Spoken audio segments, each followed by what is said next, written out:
জলপাইগুড়ি কৃষি বিজ্ঞান কেন্দ্রের পক্ষ থেকে doctor Koushik Das, subject matter specialist horticulture, এবং doctor Soma Banerjee, subject matter specialist extension education, Dhupguri ব্লকের সদানন্দ রায়, পুন্ডিবাড়ি গ্রাম, ওনার 1.5 বিঘে টমেটো চাষের কিছু সমস্যার জন্য আমাদের দুজন বিজ্ঞানী ওনার কৃষিক্ষেত্রে পরামর্শদানের জন্য পৌঁছে গিয়েছিলেন।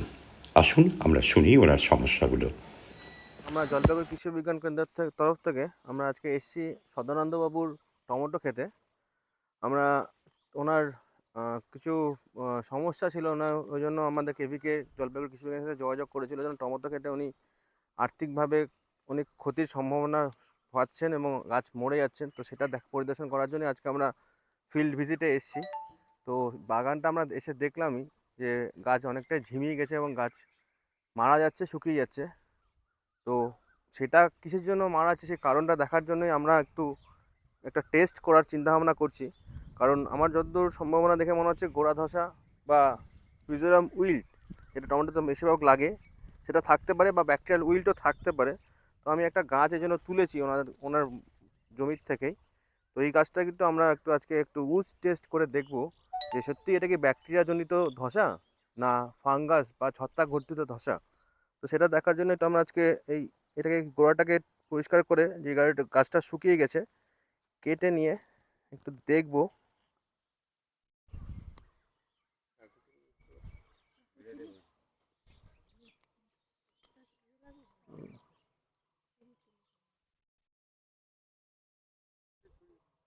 তো এই উচ টেস্টটা করার জন্য যেটা আমাদের দরকার, যেটা আপনারা সবাই সবার নিজের বাড়িতে করেও নিজেরা বুঝতে পারবেন, সেটা হচ্ছে একটি পরিষ্কার কাচের গ্লাস বা কাচের পাত্র।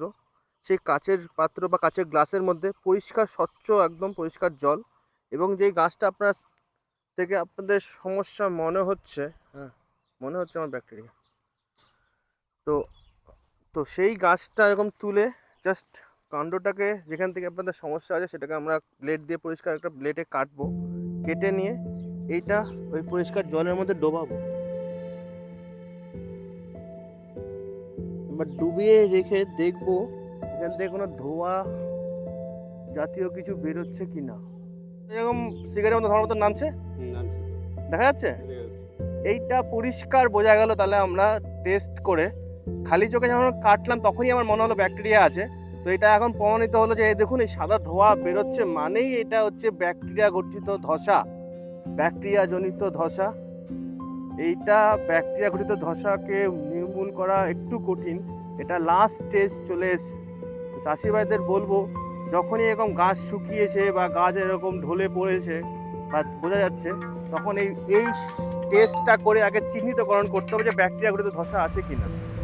উজ টেস্ট মানে চুইয়ে চুইয়ে পড়ছে এরকম আমরা দেখছি এখানে। যখনই আমরা গোড়াটাকে জলে ডোবাচ্ছি, দেখুন এই অ্যারো চিহ্নটা চুইয়ে চুইয়ে নিচে একটা ধোঁয়ার মতন আসছে।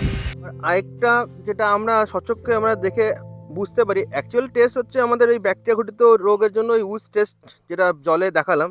আর না হলে আমরা সচক্ষে কেটে যেটা বুঝতে পারি কি, দেখুন আউটার রিং আমার সবুজ আছে, দেখছেন এই জায়গাটা সবুজ আছে, কিন্তু ভেতরের রিংটা দেখুন বাদামি কালার হয়ে গেছে। এবার ব্যাকটেরিয়া ঘটিত ধসা থাকলে, ব্যাকটেরিয়াজনিত সমস্যা ঘটলে, ব্যাকটেরিয়া যেহেতু ওপর দিকে থাকে, ব্যাকটেরিয়া সবসময় মাটিতে থাকে, ওরা মাটির শেকড়ের মাধ্যমে ওপরে ওঠে, ওই জন্য ভেতরের যে জাইলেম কলিকা সেইটা কিন্তু সেই সিঙ্কটা কিন্তু আমার বাদামি কালার বা পড়ছে। তো এটা পড়ছে, এটার কারণেই গাছ খাবার টানতে পারছে না, জল টানতে পারছে না, গাছের মাথা শুকোচ্ছে এবং গাছ আস্তে আস্তে ঢলে মরছে। যদি ব্যাকটেরিয়া না হয়ে যদি ছত্রাক ঘটিত হতো, তাহলে আমার এই বাইরে যে সবুজ অংশ সেটা সবুজ থাকতো না, এইটা আমার প্রথমে পচতো, ভেতরটা সবুজ থাকতো। তো আমি যেটা দেখে বুঝলাম এটা হচ্ছে ব্যাকটেরিয়া ঘটিত ধসা। আমরা ধসা জানি দু প্রকারের, একটা ব্যাকটেরিয়া ঘটিত, একটা ছত্রাক ঘটিত। এই ব্যাকটেরিয়া ঘটিত ধসা হলে প্রথমে বললাম কি এটা মাটির থেকে আসছে। তো মাটির থেকে আসলে কি, মাটিতে জীবাণুটা রয়ে গেছে, এবার একটা গাছের মধ্যে গোড়ার মধ্যে ওই ব্যাকটেরিয়া ঘটিত জীবাণুটা ছিল। তারপরে আপনারা সেচ দিয়েছেন, যেহেতু আমার সেচ দিতে হবে আমার গাছকে বাঁচাতে গেলে, কারণ গাছ মাটি আমার শুকিয়ে যাচ্ছে। তো সেচ দেওয়ার ফলে কি হচ্ছে, ওই গাছে যে সমস্যাটা ছিল, আমি কিন্তু যদি আমি আগে থেকে যে টেস্টটা করে নিতাম, তাহলে আমি বুঝতে পারতাম ওখানে ব্যাকটেরিয়া আছে। তাহলে আমাকে করতে হতো ওইখান থেকে ওই গাছটা সহকারে ওই জায়গার থেকে পুরো 2 ফিটের মতন মাটি তুলে অন্য দূরে কোথাও গিয়ে ফেলতে হতো, তারপরে আমাকে সেচটা দিতে হতো, তাহলে সমস্ত গাছ ছড়াতো না। এবার যেহেতু গাছের ওইখানে জীবাণু ছিল এবং সেচ দেওয়া হয়েছে, তার কারণে আমার মোটামুটি 7-10 দিন পরে আমরা লক্ষ্য করছি সমস্ত গাছ এরকম ঝিমিয়ে গেছে। তো প্রথম কাজ আমার কী হবে, যদি আমি এই জিনিসটা দেখতে পাই, আমার প্রথম কাজ সেচ বন্ধ করতে হবে। যেই গাছ অত 2টা গাছ, 4টা গাছ, 5টা গাছ, 10টা গাছই থাকবে 1 বিঘাতে, ওর বেশি হবে না, কোনায় কোনায় জিগজাগ কারণে থাকবে। এই গাছগুলোকে তুলে আমাকে অন্যত্র, এবং তার সাথে সাথে যে মাটিটা, গোড়ার মাটিটা তুলে নিয়ে আমাকে অন্যত্র দূরে কোথাও, বাগান থেকে দূরে কোথাও ফেলে দিতে হবে, ডাম্প করতে হবে বা পুড়িয়ে দিতে হবে। পুড়িয়ে দিতে আমরা বলি না, আমরা বলি ডাম্প করে দেন বা চাপা দিয়ে দেন। দিয়ে যে গর্তটা হলো, সেই গর্তের মধ্যে ব্লিচিং পাউডার, ঠিক আছে, আইদার ব্লিচিং পাউডার বা যদি বাজারে ইসে পাওয়া যায়, কি বলে আপনার ফরমালিন, ঠিক আছে, আইদার ব্লিচিং পাউডার পরিমাণ হচ্ছে যে জমিতে যে গোড়াটা হলো মোটামুটি 1 মুঠ, গাছ হাতের 1 মুঠ থেকে 2 মুঠ, ওই গোড়াটা ব্লিচিং পাউডার দিয়ে ওইখানে রেখে দিলেন, ঠিক আছে। না হলে ফরমালিন আপনার 550 ml 1 লিটার জল দিয়ে ওই 1-2 স্কোয়ার ফিট যে জায়গাটা, ওটাকে ভালো মতন ভিজিয়ে ছেড়ে দিলেন, ঠিক আছে, মানে ভালো মতন গোড়া মাটিটা ভিজিয়ে ছেড়ে দিলেন। প্রথম কাজ হচ্ছে এটা, ঠিক আছে। এবার সেকেন্ড কাজ, যাতে বাকি গাছগুলোতে না ছড়ায়, তারপর তো আপনাকে জল দিতেই হচ্ছে, ওইটার থেকেও যদি বাকি গাছগুলোতে না ছড়ায়, সেটার জন্য আপনাকে দিতে হবে 2টো ওষুধ। একটা হচ্ছে স্ট্রেপ্টোমাইসিনের ডোজ হচ্ছে 1 ml 10 লিটার, 1 থেকে 2 ml 10 লিটার জল, বা 1 থেকে 1.5 ml 10 লিটার জল, বা ট্যাঙ্কিতে দিলে আপনার 2 ml থেকে 3 ml, এর বেশি যাবে না, ঠিক আছে, স্ট্রেপ্টোমাইসিন। আর না হলে এখন বাজারে ব্যাকটেরিনাশক পাওয়া যায়, বা যেটা হচ্ছে আমি একটা নাম বলবো, 2-নাইট্রো-2-ব্রোমো-প্রোপেন 1,3-ডায়ল, বা যেটা হচ্ছে বায়োমিল 100 বলে পাওয়া যায় ব্যাকটেরিনাশক। এটা স্প্রে করতে হবে, সাথে হচ্ছে ভ্যালিডামাইসিন 2 ml পার লিটার, ঠিক আছে। এইটা দিয়ে হচ্ছে পুরো গাছ ভিজাতে হবে, স্প্রে করতে হবে, গোড়া ভিজাতে হবে, এবং প্রত্যেকটা যেগুলো হচ্ছে আপনার এই গাছের যে কেল দেখতে পাচ্ছি আমি, এই কেলগুলোতে জল যখন দিচ্ছেন, সেচ যখন দেওয়া হবে, সেই সেচের সাথে সাথে ব্লিচিং একটা 20 গ্রামের একটা পোটলা বানাবেন সুতির কাপড়ের মধ্যে। ওই পোটলা ওই জলের পাইপের মুখে রেখে দিয়ে ওই ব্লিচিং ধোয়া জল আপনার খেতে ঢোকাবেন, তাহলে একমাত্র এই হাত থেকে আমরা রক্ষা করতে পারবো।